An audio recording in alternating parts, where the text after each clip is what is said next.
بسم اللہ الرحمن الرحیم۔ الصلاۃ والسلام علیکہ یا رسول اللہ۔ آپ دیکھ رہے ہیں اے پی نیوز عزم پاکستان یوٹیوب چینل اور میں ہوں محمد سعید سعیدی۔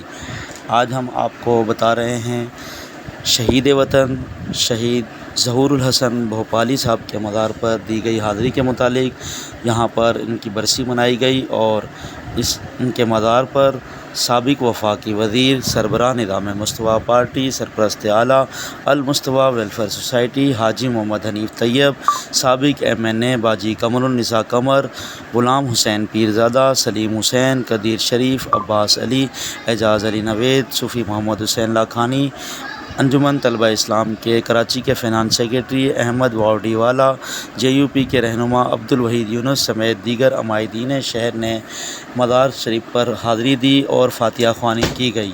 13 ستمبر کو یہ حاضری دی گئی۔ اس دن یوم شہید ظہور الحسن بھوپالی منایا جاتا ہے۔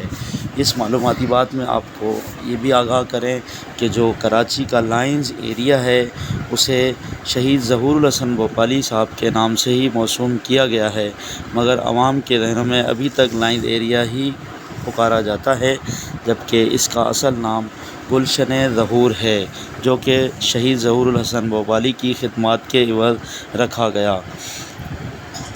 شہید ظہور الحسن بھوپالی جمعیت علماء پاکستان کے سابق مرکزی سیکرٹری اطلاعات، رکن وفاقی مجلس شورا، انجمن طلبہ اسلام اور مسلک محبت کی تنظیمات کے سرپرست، غمگسار، دردمند اور محب وطن انسان تھے۔